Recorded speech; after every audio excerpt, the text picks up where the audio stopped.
செய்திகள் தொடர்கின்றன. நியாய விலைக் கடையில் கடந்த 4 மாதங்களாக முறையாக ரேஷன் பொருட்களை வழங்காததை கண்டித்து தாம்பரம் பகுதி பொதுமக்கள் சாலை மறியல் போராட்டம் நடத்தினர். சென்னை அடுத்துள்ள தாம்பரம் அருகே உள்ள முடிச்சூர் லட்சுமி நகர் பகுதியில் உள்ள நியாய விலைக் கடையில் கடந்த 4 மாதங்களாக சர்க்கரை, அரிசி, மண்ணெண்ணெய் உள்ளிட்ட ரேஷன் பொருட்களை வழங்காமல் இருந்து வந்ததாக கூறப்படுகிறது. இதையடுத்து ஆவேசமடைந்த அந்த பகுதி பொதுமக்கள் முடிச்சூர் அருகே சாலை மறியல் போராட்டத்தில் ஈடுபட்டனர். இந்த ரேஷன் கடை பகுதியில் கழிவுநீர் தேங்கி துர்நாற்றம் வீசுவதால் இந்த கடைக்கு வரும் பொதுமக்களுக்கு நோய் பரவும் அபாயம் ஏற்பட்டுள்ளதாகவும் பொதுமக்கள் புகார் தெரிவித்து இந்த போராட்டத்தை நடத்தினர். 4 கோடி ரூபாய் மதிப்பிலான நிலத்தை அபகரிப்பு செய்ததாக காங்கிரஸ் பிரமுகர் உள்பட 10 பேரை போலீசார் கைது செய்தனர்.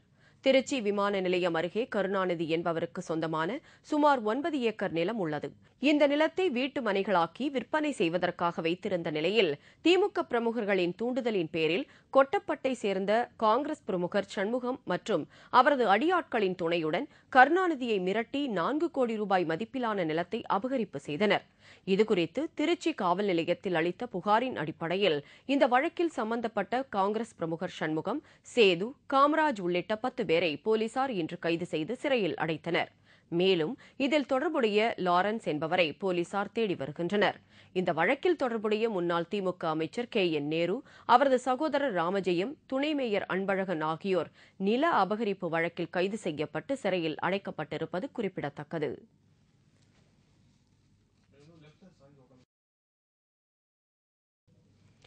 பொன்னேரி அருகே தனியார் பேருந்து தறிக்கெட்டு ஓடி பனைமரத்தின் மீது மோதியது. இந்த விபத்தில் பள்ளி மாணவர்கள் உட்பட 8 பேர் படுகாயமடைந்தனர். திருவள்ளூர் மாவட்டம் பொன்னேரி அருகே உள்ள சின்னமாங்கோடு பகுதியில் இருந்து தனியார் பேருந்து ஒன்று சென்று கொண்டிருந்தது. அதில் ஏராளமான பயணிகளும் பள்ளி மாணவர்களும் பயணம் செய்தனர். திடீரென்று அந்த பேருந்தின் ஸ்டியரிங் கருவி உடைந்தது. இதனால் வண்டி ஓட்டுநரின் கட்டுப்பாட்டை மீறி தறிகட்டு ஓடி சாலையோரம் உள்ள பனைமரத்தின் மீது மோதி விபத்துக்குள்ளானது. இந்த விபத்தில் பள்ளி மாணவர்கள் உட்பட 8 பேர் படுகாயமடைந்தனர். அவர்கள் பொன்னேரி அரசு மருத்துவமனையில் அனுமதிக்கப்பட்டனர். விபத்து குறித்து ஆரம்பாக்கம் காவல்துறையினர் விசாரணை நடத்தி வருகின்றனர். பல்லாவரம் அருகே காலணிகள் தயாரிக்கும் தொழிற்சாலையில் திடீர் தீ விபத்து ஏற்பட்டது. அதில் பணியாற்றிய பெண்கள் அதிர்ஷ்டவசமாக உயிர் தப்பினர். சென்னையை அடுத்துள்ள பல்லாவரம் பகுதியில் செயல்பட்டு வரும் காலணி தயாரிக்கும் ஒரு தொழிற்சாலையில் பொருள் வைக்கும் அறையில் திடீரென தீப்பற்றி கொழுந்துவிட்டு எரிந்தது. இதில் பணியாற்றிய பெண்கள் உடனடியாக வெளியேறியதால் உயிர் தப்பினர். தகவல் அறிந்த தீயணைப்புத் துறையினர் விரைந்து வந்து 3 மணி நேரம் போராடி தீயை அணைத்தனர். இதனால் லட்சக்கணக்கான ரூபாய் பொருட்கள் சேதம் ஏற்பட்டது. தமிழ்நாடு விவசாயிகள் சங்கம் சார்பில் மாநிலம் தழுவிய ஆர்ப்பாட்டம் நேற்று சூளகிரியில் நடைபெற்றது. கிருஷ்ணகிரி மாவட்டம் சூளகிரி விவசாயிகளின் நீர் ஆதாரமாக விளங்கும் ஏரிகள் பல வருடங்களாக நிரம்பாததால் கொடியாளம் செக் அணையிலிருந்து உபரி நீரை கொண்டு வந்து ஏரிகளை நிரப்பக் கோரி சுமார் 300க்கும் மேற்பட்ட விவசாயிகள் வருவாய் கோட்ட அலுவலகத்தின் முன்பு ஆர்ப்பாட்டத்தில் ஈடுபட்டனர். தமிழ்நாடு விவசாயிகள் சங்கம் சார்பில் நடைபெற்ற இந்த ஆர்ப்பாட்டத்தில் இந்த பகுதியில் உள்ள பழங்குடியினத்தை சார்ந்த மக்களுக்கு வீட்டுமனை பட்டா மற்றும் குடும்ப அட்டை வழங்கிடவும் சூளகிரியில் பேருந்து நிலையம் அமைக்கவும் வலியுறுத்தப்பட்டது.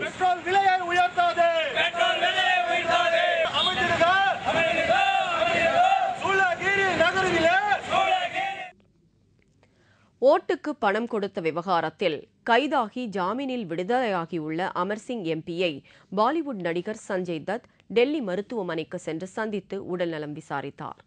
கடந்த 2008ஆம் ஆண்டு நாடாளுமன்ற வாக்கெடுப்பின் போது எம்பிக்கள் ஓட்டு போட பணம் கொடுத்த விவகாரத்தில் சமாஜ்வாடி கட்சியின் முன்னாள் தலைவர் அமர்சிங்கை சிபிஐ கைது செய்தது. பின்னர் அவர் டெல்லி சிறையில் அடைக்கப்பட்டிருந்தார். ஆனால் உடல்நலக் குறைவு காரணமாக நேற்று முன்தினம் அவர் நிபந்தனை ஜாமீனில் விடுதலை செய்யப்பட்டுள்ளார்.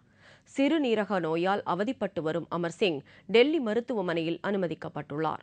அவரை சமீபத்தில் பிரபல பாலிவுட் நடிகர் அமிதாப் பச்சன் சந்தித்து உடல்நலம் விசாரித்துவிட்டு சென்றார். இந்த நிலையில் பாலிவுட் நடிகர் சஞ்சய் தத்தும் நேற்று மருத்துவமனைக்கு சென்று அமர்சிங்கை சந்தித்து உடல்நலம் குறித்து விசாரித்தார்.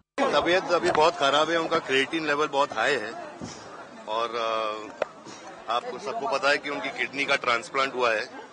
बस मैं यही प्रार्थना करता हूं कि इनकी हेल्थ अच्छी रहे और मुझे कोई कैश फॉरवर्ड से कोई मतलब नहीं है, इनकी किडनी से मतलब है.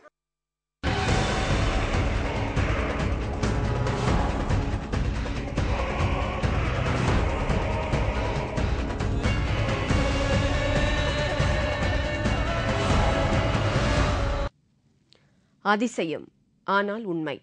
இன்று நாம் காண இருப்பது கண்கட்டு வித்தை அல்ல, கண்களை கட்டி வாழைக்காய் வெட்டும் வித்தை.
அரிசி உற்பத்தியில் சீனா உலக சாதனை.